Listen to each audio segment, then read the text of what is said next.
Serial Arya Manggada, karya S. Hamintarja. Mas Rara episode 7. Tetapi Wirantana pun menjadi marah. Katanya, ini adalah pamanku. Kau kira ia akan dapat disejajarkan dengan para perampok itu? Justru pamanmu otak dari peristiwa ini. Pemimpin prajurit itu pun menjadi semakin marah. Wirantana menggeretakkan giginya. Katanya, pamanku yang mengupah mereka. Pamanku tidak sama dengan mereka. Tetapi akibat dari tingkah pamanmu maka tugasku telah terhambat. Orang-orangku terluka dan bahkan aku pun telah terluka, berkata pemimpin prajurit itu. Kau kira kami hanya duduk saja bertopang dagu? Siapa yang telah menyelamatkan Mas Rara? Tanpa kami, kalian telah kehilangan Mas Rara, dan kalian akan mendapat hukuman dari Raden Panji, geram Wirantana. Sudahlah, desis Manggada, jangan timbulkan persoalan baru. Pemimpin prajurit itu pun termangu-mangu sejenak. Tanpa anak-anak muda itu, maka agaknya persoalannya memang akan menjadi semakin rumit. Namun demikian ia masih juga berkata, apapun yang akan kau lakukan atas pamanmu, aku tidak mau dihambat lebih lama lagi. Jika kau akan pergi dahulu, pergilah. Tetapi Mas Rara tidak akan mau beranjak dari tempat ini sebelum pamannya dikuburkan dengan baik, jawab Wirantana. Pemimpin prajurit itu tidak dapat mengatasi lagi jika itu merupakan keputusan Mas Rara. Saat itu Mas Rara adalah segala-galanya. Karena itu, maka pemimpin prajurit itu pun telah menampakkan kemarahannya kepada para tawanannya.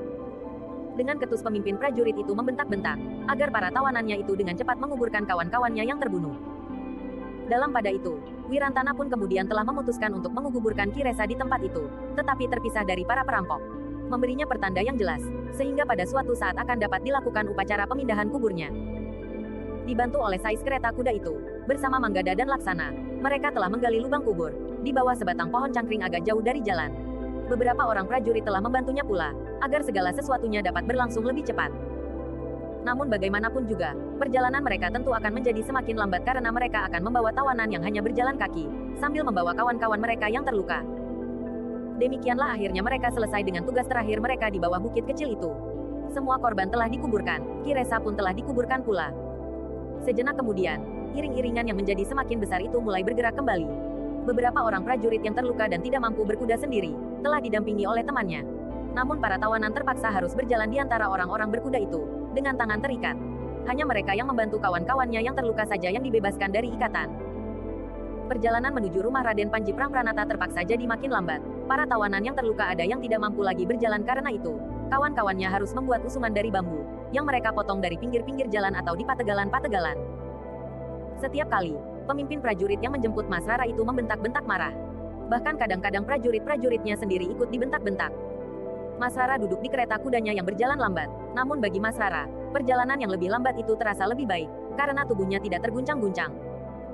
Wirantana berkuda tidak lebih dari 2 langkah di sebelah kereta itu. Setiap kali Mas Rara tidak melihat kakaknya, ia memanggil-manggil. Manggada dan Laksana berkuda di belakang kereta itu. Kedua anak muda itu telah memberikan ketenangan di hati Mas Rara. Meski kedua anak muda itu belum lama dikenalnya, namun Mas Rara rasa-rasanya telah menaruh kepercayaan yang sangat besar pada mereka. Demikianlah, iring-iringan itu merambat seperti siput sakit. Pemimpin prajurit hampir kehilangan akal, dan berniat membunuh orang-orang yang terluka parah. Untunglah pada saat-saat terakhir penalarannya masih mampu menahan, sehingga di luar sadarnya pemimpin prajurit itu menekan dadanya dengan telapak tangan, seakan-akan ingin mengendapkan gejolak yang hampir tak tertahankan.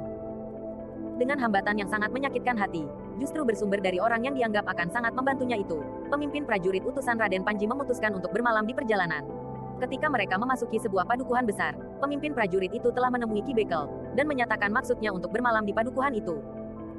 Ketika Ki Bekel mengetahui bahwa iring-iringan itu adalah utusan Raden Panji Prapranata, yang menjemput bakal istri Raden Panji, Ki Bekel mempersilahkan mereka bermalam di Banjar. Tetapi sebagian terpaksa bermalam di rumah-rumah sekitar Banjar, berkata Ki Bekel. Banjar itu terlalu sempit untuk bermalam sekian banyak orang. Tidak perlu Ki Bekel, berkata pemimpin prajurit itu. Banjar itu cukup luas. Ki Bekel sendiri berada di Banjar ketika para prajurit mengatur diri untuk bermalam. Para tawanan ditempatkan di pendapa, diawasi beberapa orang prajurit bersenjata karena mereka terikat. Sulit bagi mereka untuk melakukan gerakan apapun. Apalagi pemimpin prajurit setiap kali membentak-bentak mereka. Bahkan seorang di antara mereka, yang mencoba membantah, telah dipukul mulutnya hingga sebuah giginya patah. Ki Bekel yang baik itu telah memerintahkan orang-orangnya untuk menyediakan makan dan minum bagi iring-iringan itu. Ki Bekel juga mengerahkan orang-orang yang dianggap mampu memberikan pengobatan pada para prajurit dan para tawanan yang terluka. Yang agak sulit bagi Ki Bekel, menyediakan makanan buat kuda-kuda para prajurit. Tetapi hal itu akhirnya teratasi juga. Mas Rara sendiri ditempatkan di sebuah bilik yang ada di Banjar. Yang ada di pintu bilik itu adalah kakaknya dan kedua anak muda yang telah menolongnya dari kuku-kuku tajam seekor harimau, serta melepaskannya dari tangan pamannya yang ternyata lebih garang dari seekor harimau tua. Ketiga anak muda itu pun telah berbaring di atas sehelai tikar pandan yang dibentangkan hampir menyilang pintu bilik itu. Bahkan setiap kali Mas Rara memanggil nama kakaknya. "Aku di sini," jawab Wirantana. "Jangan pergi kakang," desis Mas Rara. "Aku tidak akan pergi. Jika aku pergi ke Pakiwan misalnya, maka Manggada dan Laksana akan ada di sini," jawab Wirantana. Pemimpin prajurit itu pun tidak mengganggu ketiga anak muda itu. Mereka mengerti bahwa ada ketergantungan dari Mas Rara kepada kakaknya dan dua orang anak muda itu. Mas Rara nampaknya lebih percaya kepada anak-anak muda itu daripada kepada para prajurit. Dua orang sais dan pembantunya telah berada di serambi itu pula, tetapi mereka justru berada di ujung. Dua orang prajurit telah menemani mereka dan kemudian beristirahat bersama-sama di atas tikar yang panjang. Para prajurit memang tampak letih, sebagaimana Manggada, Laksana dan Wirantana. Mas Rara pun merasa dirinya seperti di perjalanan menuju ke neraka. Bahkan kadang-kadang Mas Rara tidak tahu lagi, apakah ia masih seorang yang bebas dan memiliki dirinya sendiri atau tidak. Tetapi tubuhnya memang terasa sangat lelah. Beberapa orang prajurit telah mendapat tugas untuk berjaga-jaga, 2 orang di Regol Banjar, dan 4 orang mengawani para tawanan. Mereka akan melakukan tugas itu berganti-ganti, sementara yang tidak sedang bertugas dapat beristirahat sepenuhnya. Ketika orang-orang yang ditugaskan Ki Bekel untuk menyiapkan makan dan minum telah siap, maka Ki Bekel mempersilahkan mereka untuk makan dan minum seadanya, selagi masih hangat, berkata Ki Bekel kepada pemimpin prajurit. "Terima kasih Ki Bekel," jawab pemimpin prajurit itu, "atas nama Raden Panji Prangpranata." "Ah, bukan apa-apa," desis Ki Bekel. "Hanya sekadarnya." Ternyata suguhan itu menjadi sangat berarti bagi para prajurit dan juga para tawanan. Mereka memang merasa sangat lapar. Tenaga mereka yang seakan-akan telah terkuras habis itu memerlukan dukungan baru agar tubuh mereka terasa tetap segar. Tetapi beberapa orang di antara mereka, setelah perutnya menjadi kenyang, justru telah tertidur mendekur di sembarang tempat. Pemimpin prajurit itu pun tidak mengganggu mereka asal bukan yang sedang bertugas. Pemimpin prajurit itu pun merasa betapa tubuhnya menjadi letih. Wirantana sendiri hampir tidak dapat beristirahat. Setiap kali adiknya selalu memanggil-manggilnya dari dalam bilik. Namun Wirantana menyadari bahwa Mas Rara sedang dalam keadaan yang kurang menentu. Ketakutan, kecemasan dan berbagai macam perasaan berbaur di dalam hatinya. Namun kemudian ternyata bahwa akhirnya Mas Rara pun sempat beristirahat barang sejenak di dalam biliknya. Tetapi makan yang disuguhkan kepadanya hanya dimakannya sedikit sekali. Malam itu, tidak terjadi sesuatu di Banjar yang dipergunakan oleh para prajurit utusan Raden Panji itu beristirahat. Para prajurit pun sempat beristirahat dengan baik. Sementara pagi-pagi benar, demikian mereka selesai berbenah diri. Ki Bekel telah berada di Banjar itu pula dan mempersilahkan para prajurit untuk makan dan minum. Demikian pula para tawanan. "Kami di padukuhan ini tahu bahwa para prajurit akan berangkat pagi-pagi," berkata Ki Bekel. Pemimpin prajurit itu hanya dapat mengucapkan terima kasih yang sebesar-besarnya kepada Ki Bekel, yang telah membantu dengan sungguh-sungguh kesulitan yang dialami oleh para prajurit yang mengemban tugas dari Raden Panji Prangpranata itu. Demikianlah, ketika matahari mulai melontarkan sinarnya yang kekuning-kuningan, maka iring-iringan itu telah mulai bergerak lagi. Mas Rara telah berada di dalam keretanya pula, namun seperti di hari sebelumnya, iring-iringan itu merambat sangat lamban. Tetapi pemimpin prajurit itu tidak dapat mengatasinya. Ia tidak mampu berbuat lebih jauh dari yang dapat dilakukannya itu.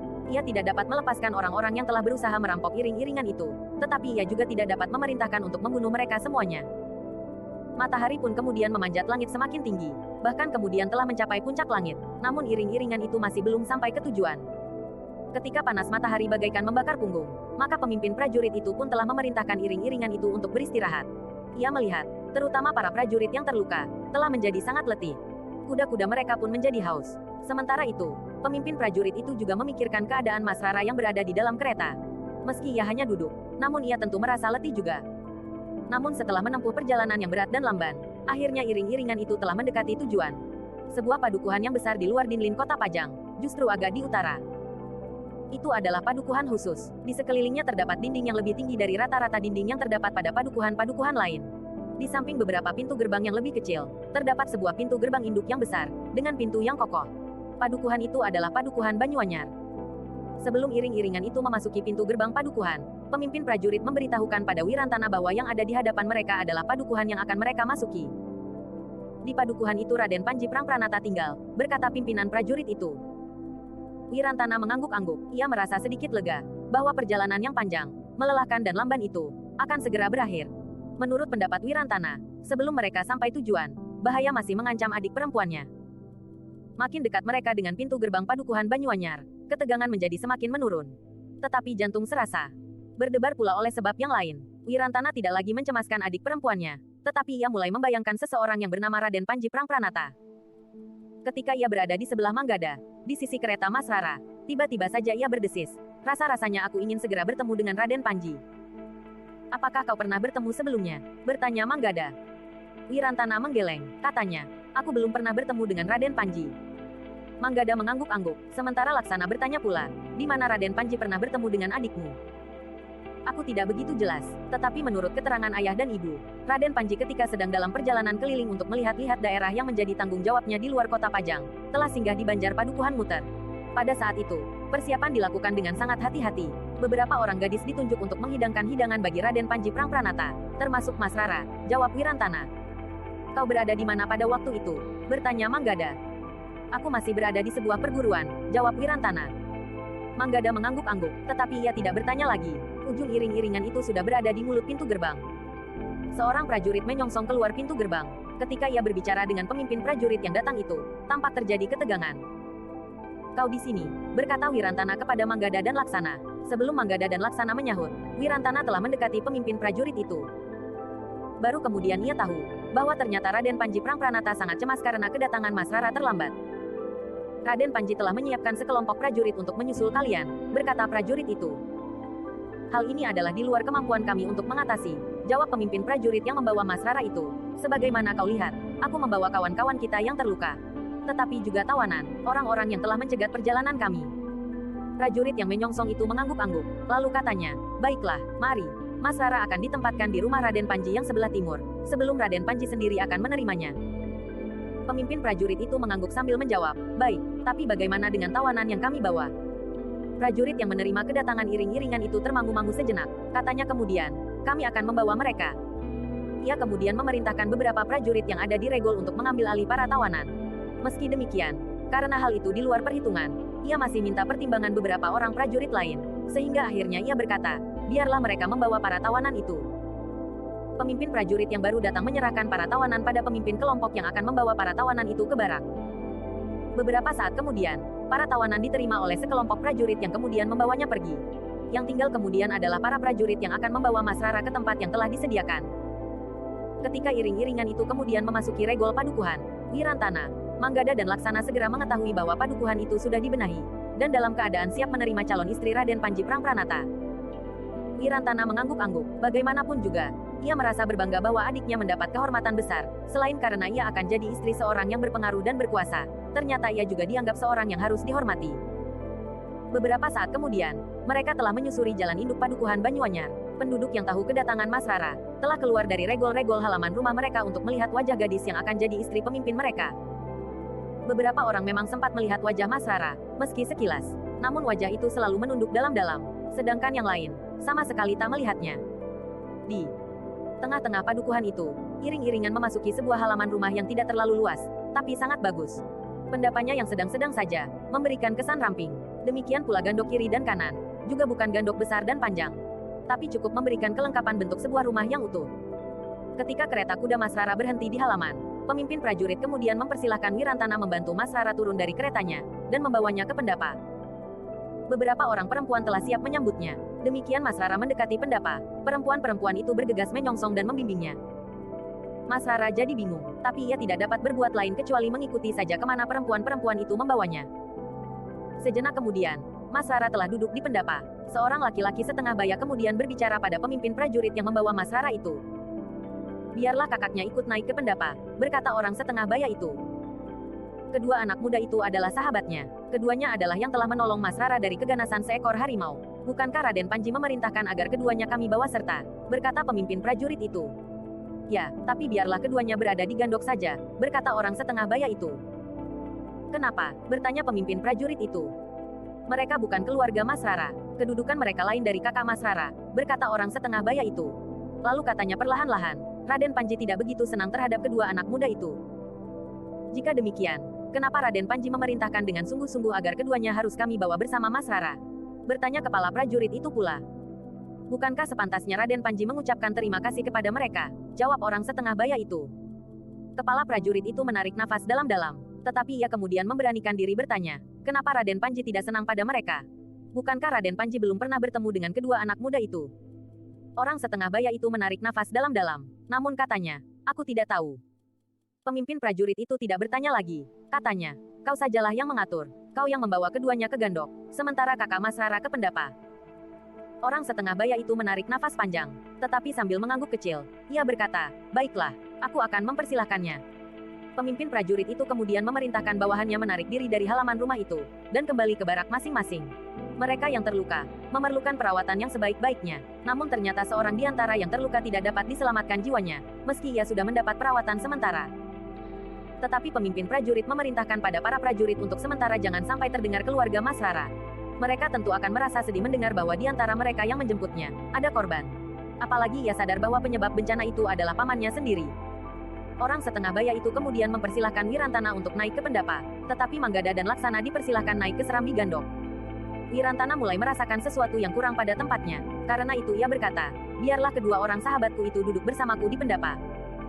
Tetapi orang setengah baya itu menggeleng, katanya, maaf Kisanak, Raden Panji memerintahkan bahwa hanya keluarga Mas Rara saja yang dipersilahkan naik ke Pendapa. Bukan maksudnya untuk membedakan tamu, tapi sekedar untuk mengetahui mana keluarga Mas Rara, mana yang bukan keluarganya. Tetapi keduanya sudah seperti keluarga sendiri. Tanpa keduanya, Mas Rara tidak akan pernah duduk di Pendapa rumah ini, berkata Wirantana. Lalu katanya pula, 2 kali keduanya menyelamatkan Mas Rara. Karena itu, mereka berhak disebut keluarga kami. Maaf Kisanak, aku hanya menerima perintah dari Raden Panji, jawab orang itu. Jika demikian, biarlah aku di sini saja, berkata Wirantana. Kisanak dimohon untuk naik, berkata orang itu. Tetapi Wirantana tetap tidak mau. Bahkan Manggada dan Laksana telah minta kepadanya untuk naik. Biarlah kami menunggu di Serambi, berkata Manggada. Tidak, jawab Wirantana. Sementara itu, seorang perempuan yang berada di Pendapa telah mendatangi orang yang mempersilahkan Wirantana itu sambil berkata, Mas Rara memanggil kakaknya. Orang setengah baya itu berkata, nah, bukankah Kisanak dipersilahkan naik? Hanya dengan kedua orang kawanku ini aku akan naik, jawab Wirantana. Tetapi Mas Rara memanggil, desis orang itu. Tetapi Wirantana tidak beranjak dari tempatnya. Bahkan katanya, biar Mas Rara datang kemari. Orang yang sudah separuh baya itu mengerutkan keningnya. Tetapi akhirnya ia tidak dapat berbuat lain. Katanya, baiklah, tetapi aku sudah melakukan sesuai dengan perintah Raden Panji. Padahal di sini perintah Raden Panji harus dilakukan dengan baik. Jika Raden Panji menjadi marah, maka aku tidak bertanggung jawab. Begitu mudah Raden Panji marah? Bertanya Wirantana. Setiap perintahnya yang tidak dilakukan dengan baik, dapat membuatnya marah. Itu wajar sekali, bukan hanya Raden Panji. Setiap orang yang dikecewakan orang lain, akan marah. Hanya ungkapan kemarahannya yang berbeda-beda. Karena Raden Panji memiliki segala-galanya di sini. Ia dapat menjadi marah dan melakukan apa saja yang dikehendaki atas orang-orang yang tidak melakukan perintahnya, berkata orang itu. Menarik sekali, berkata Wirantana. Pada saatnya kau akan berkata lain, jawab orang itu. Wirantana termangu-mangu. Sementara Manggada dan Laksana telah mempersilahkan Wirantana naik ke Pendapa sendiri. Kami akan menunggu di Serambi, desis Manggada beberapa kali. Tetapi Wirantana berkeras untuk mengajak mereka naik ke Pendapa. Akhirnya ketiga orang itu naik. Mereka duduk agak jauh dari Mas Rara yang didampingi beberapa orang perempuan. Sementara itu, orang yang separuh baya duduk pula di antara mereka. Di Pendapa itu pula, tetapi agak menepi, duduk pula 2 orang yang siap melaksanakan perintah orang separuh baya itu. Beberapa saat kemudian, para pelayan telah menghidangkan minuman untuk Mas Rara, kakaknya serta orang-orang yang menyertainya, termasuk Sais dan pembantunya yang duduk di Serambi Gandok, ditemani seorang pembantu rumah itu. Beberapa saat mereka harus menunggu. Mas Rara yang sebenarnya haus, rasa-rasanya tidak dapat meneguk minuman yang dihidangkan. Wedang sere yang manis dengan gula aren itu rasa-rasanya sulit untuk melintas di tenggorokannya. Berbeda dengan Mas Rara, maka Wirantana, Manggada dan Laksana telah meneguk minumannya sehingga mangkuknya kering. Untuk beberapa saat Mas Rara duduk di antara beberapa orang perempuan. Seorang perempuan yang tertua di antara mereka berusaha memecahkan kebekuan dengan sikapnya yang ramah. Beberapa pertanyaan diajukan kepada Mas Rara, tetapi Mas Rara nampaknya memang menjadi terlalu tegang, sehingga jawaban-jawabannya kadang justru kurang dapat didengar oleh perempuan itu. Meskipun demikian, perempuan-perempuan itu dapat mengerti sikap itu. Seorang gadis yang berada di rumah bakal suaminya, memang dapat menjadi sangat tegang. Apalagi yang dilakukan Mas Rara bukanlah kebiasaan yang berlaku di antara para gadis. Biasanya calon pengantin laki-lakinya yang datang ke rumah calon pengantin perempuan. Bahkan ada yang datang sejak 8 hari sebelum hari perkawinan dilaksanakan. Sementara itu, orang yang telah mempersilahkan Wirantana naik ke Pendapa itu satu-satu yang menanyakan keselamatan perjalanan iring-iringan itu.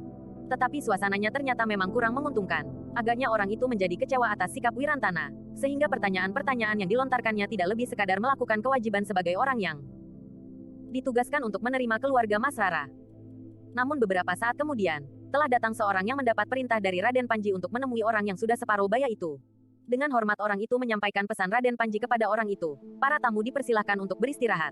Besok pagi-pagi Raden Panji akan datang menemui Mas Rara dan para tamu di sini. Ya, besok, jawab orang yang baru datang itu. Orang separuh baya itu menarik nafas dalam-dalam. Namun tidak ada yang dapat merubah perintah Raden Panji. Baiklah, berkata orang separuh baya itu. Aku akan menyampaikannya pada para tamu. Ketika hal itu disampaikan pada Wirantana dan Mas Rara, maka tampak kekecewaan memancar di wajah Wirantana. Sementara, Mas Rara justru berperasaan lain. Mas Rara seakan-akan mendapat kesempatan menarik nafas, dan rasa-rasanya seperti seorang pesakitan yang ditunda vonisnya. Dengan demikian, setelah meneguk minuman dan makan sepotong makanan, orang separuh baya itu mempersilahkan para tamu beristirahat. Mas Rara mendapat tempat di ruang dalam, sementara Wirantana dipersilahkan tidur di gandok kanan. Tapi orang itu tidak mempersilahkan Manggada dan Laksana untuk istirahat di gandok sebelah kiri, karena Wirantana tentu akan mencegahnya. Dengan demikian, Manggada dan Laksana akan berada di gandok kanan bersama Wirantana, meski hanya ada satu amben dalam bilik itu. Tapi cukup besar. Sebenarnya Mas Rara merasa keberatan ditempatkan di ruang dalam. Ia merasa telah dipisahkan dengan kakaknya, tetapi perempuan-perempuan yang melayaninya telah memberitahukan kepadanya bahwa kakaknya berada di gandok. Jika Mas Rara membutuhkannya, kami akan memanggilnya, berkata yang tertua di antara perempuan-perempuan itu. Sementara Wirantana sempat bertanya pada orang yang menerima adiknya itu, kenapa Raden Panji baru dapat menemui Mas Rara besok pagi. Orang itu menarik nafas dalam-dalam. Dengan nada datar, ia berkata, Raden Panji akhir-akhir ini memang menjadi sangat sibuk. Tetapi bukankah kedatangan Mas Rara sudah direncanakan sebelumnya, sehingga Raden Panji dapat menyiapkan waktunya untuk itu? Bertanya Wirantana. Ya, Raden Panji memang telah menyiapkan waktunya, tetapi karena sesuatu hal di luar kemampuan kalian, serta para prajurit yang menjemput Mas Rara, kalian datang terlambat. Memang bukan salah kalian, tetapi tampaknya Raden Panji telah mempunyai rencana lain dalam pengaturan tugasnya, berkata orang separuh baya itu. Apakah begitu banyak tugas Raden Panji, sehingga ia sama sekali tidak sempat untuk datang menemui Mas Rara meski hanya sekejap, dan kemudian ditinggalkannya lagi, bertanya Wirantana. Orang itu termangu-mangu sejenak, namun kemudian, katanya, akhir-akhir ini Raden Panji jarang berada di rumah. Setiap kali Raden Panji harus pergi, mau tidak mau, jika tidak dipanggil menghadap ke Pajang, datang pemberitahuan bahwa telah terjadi keributan di suatu tempat. Tampaknya, saat-saat terakhir ini, kerusuhan menjadi semakin meningkat. Kerusuhan, bertanya Wirantana. Ya, beberapa kademangan mengalami kesulitan dengan sawah mereka, panen sering gagal, hama dan penyakit membunuh ratusan ternak, berkata orang tua itu. Sehingga karena itu, tugas Raden Panji menjadi semakin banyak. Kadang-kadang Raden Panji justru tidak sempat mengurusi dirinya sendiri karena tingkah laku orang-orang yang kelaparan itu. Mereka harus mendapat penanganan khusus. Raden Panji menganggap bahwa orang-orang yang kelaparan itu tidak dapat disamakan dengan perampok, penyamun dan penjahat-penjahat lain. Mereka melakukan perbuatan negatif sekadar untuk mempertahankan diri agar tidak mati kelaparan bersama keluarga mereka. Wirantana mengangguk-angguk. Keterangan itu telah membuat gambarannya tentang Raden Panji jadi kabur. Semula ia menyangka bahwa Raden Panji adalah orang yang sombong, keras dan mementingkan diri sendiri. Ternyata bahwa ia telah memerintahkan bakal istrinya untuk datang kepadanya, kemudian sikapnya yang kurang ramah, dan seakan-akan justru mengabaikan kedatangan Mas Rara. Namun dari cerita orang separuh baya itu, Raden Panji seakan-akan merupakan seorang pahlawan yang bijaksana, yang tahu menempatkan dirinya dalam gejolak waktu dan keadaan. Sehingga justru karena itu, Raden Panji sama sekali bukan orang yang mementingkan diri sendiri. Tetapi Wirantana tidak dapat bertanya kepada orang itu tentang kepastian sosok Raden Panji. Semua orang rasa-rasanya telah membuat tirai batas antara pengenalannya dengan sosok itu sendiri. Ayahnya, ibunya, dan bahkan adiknya juga tidak pernah mengatakan sesuatu tentang Raden Panji itu. Tetapi Mas Rara memang harus menunggu kedatangan bakal suaminya besok. Mungkin hari itu Raden Panji telah mendapat berita tentang satu peristiwa yang harus segera ditanganinya. Manggada dan Laksana yang sempat berbicara berdua saja ketika Wirantana pergi ke Pakiwan, telah menyatakan keheranannya pula atas sikap Raden Panji. Betapapun sibuknya, Raden Panji tentu dapat menyempatkan diri untuk melihat calon istrinya. Apalagi ia telah mendapat laporan bahwa iring-iringan prajurit yang menjemput calon istrinya telah mendapat gangguan. Sasarannya justru calon istrinya itu sendiri, berkata Laksana. Ya, tetapi barangkali Raden Panji justru kecewa setelah mendengar sikap paman Mas Rara itu sendiri, jawab Manggada. Atau karena Raden Panji menganggap bahwa tidak akan terjadi apa-apa lagi, karena orang yang langsung merencanakan perbuatan itu telah terbunuh. Tetapi bagaimanapun juga, sikapnya kurang dapat dimengerti, desis Laksana. Bahkan aku condong menganggapnya terlalu sombong karena ia seorang pemimpin yang berpangkat tinggi, sedang keluarga Mas Rara adalah keluarga orang kecil. Manggada mengangguk-angguk. Sebenarnya lah ia berpendapat bahwa Raden Panji Prangpranata memang menganggap bahwa kedudukannya jauh lebih tinggi dari kedudukan bakal istrinya, sehingga ia dapat berbuat apa saja menurut keinginannya. Ia dapat memerintahkan untuk memanggil bakal istrinya, kemudian membiarkannya menunggu sampai ia sempat datang menemuinya. Ketika Wirantana kemudian selesai, maka bergantianlah Manggada dan Laksana pergi ke Pakiwan. Tetapi ketika ketiga orang anak muda itu kemudian duduk-duduk di serambi, seorang di antara perempuan-perempuan yang menemani Mas Rara datang. Dengan nada rendah ia bertanya, siapakah di antara anak-anak muda yang bernama Wirantana? Aku, jawab Wirantana. Maaf anak mas, Mas Rara memanggil anak mas, berkata perempuan itu. Wirantana mengungguk kecil sambil berkata, baiklah, aku akan datang segera. Marilah anak mas, aku akan mengantar anak mas menemui Mas Rara di ruang dalam, berkata perempuan itu. Wirantana berpaling kepada Manggada dan Laksana. Sambil mengangguk kecil Manggada berkata, lihatlah, mungkin adikmu sangat memerlukanmu. Wirantana kemudian mengikuti perempuan itu pergi ke ruang dalam. Silahkan anak mas, perempuan itu mempersilahkan Wirantana masuk ke bilik adiknya. Di dalam bilik itu ternyata adiknya ditunggui oleh dua orang perempuan. Namun ketika Wirantana masuk ke dalam bilik itu, kedua orang perempuan itu keluar. Ada yang perlu aku tolong? Bertanya Wirantana setelah menutup pintu bilik itu. Mas Rara tidak menjawab, kepalanya menunduk dalam-dalam. Bukankah kau panggil aku? Bertanya Wirantana pula. Mas Rara masih tetap berdiam diri, namun dari kedua matanya mengalir air mata. Apa yang terjadi? Bertanya Wirantana gelisah. Tetapi Mas Rara tidak menjawab. Mas Rara, desak Wirantana. Kenapa? Ada apa? Mas Rara masih tetap saja berdiam diri. Apakah kau kecewa karena Raden Panji baru akan menemuimu besok? Bertanya Wirantana. Mas Rara menggeleng kecil, hampir tidak tertangkap kesannya oleh Wirantana. Apa sebenarnya yang telah terjadi? Desak Wirantana yang menjadi bingung oleh sikap adiknya. Tetapi Mas Rara tetap berdiam diri. Wirantana jadi tambah bingung, tetapi akhirnya ia duduk saja di bibir pembaringan tanpa mengucapkan kata-kata apapun. Keduanya saling berdiam diri untuk beberapa saat, tetapi Wirantana menjadi pening karena suasana itu. Akhirnya ia berkata, barangkali kau belum dapat mengatakannya sekarang Mas Rara. Tetapi aku tidak pantas berada di sini. Di luar beberapa orang perempuan menunggu. Karena itu, biarlah aku keluar saja dulu. Nanti jika kau merasa bahwa waktunya sudah datang untuk mengatakan sesuatu, panggil aku lagi. Mas Rara mengangguk, namun justru karena itu Wirantana menjadi semakin tidak mengerti dengan perasaan adiknya yang sebenarnya. Wirantana jadi semakin ragu, apakah adiknya merasa berbahagia atau tidak. Baiklah, berkata Wirantana, aku akan menunggu di gandok. Mas Rara diam membeku, tetapi ketika Wirantana bangkit berdiri, Mas Rara tiba-tiba terisak.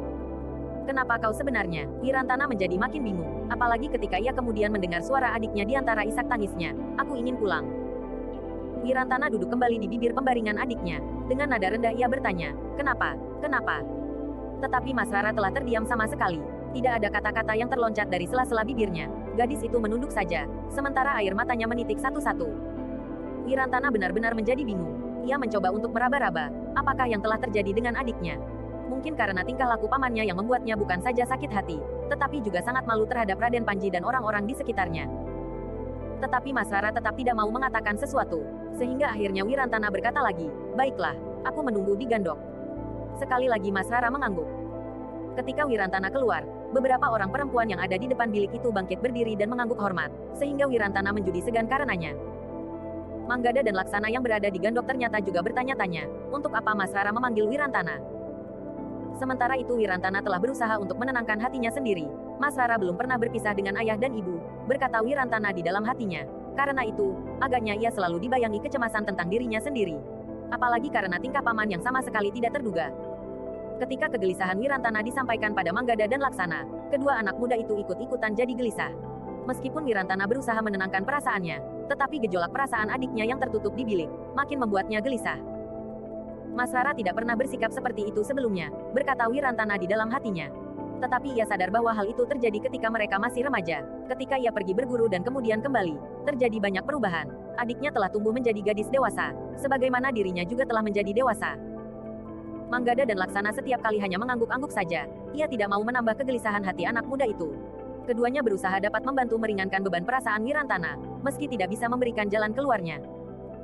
Ketika kemudian malam turun, setelah makan malam yang dihidangkan ke biliknya, Wirantana bersama Manggada dan Laksana tetap berada di biliknya.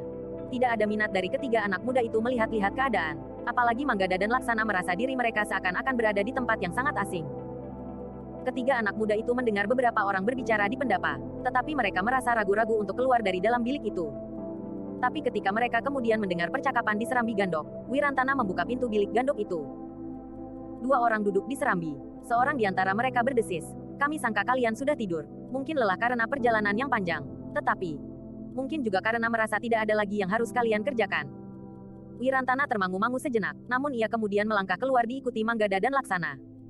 Apakah Kisanak juga termasuk prajurit Pajang yang berada di bawah pimpinan Raden Panji? Bertanya Wirantana.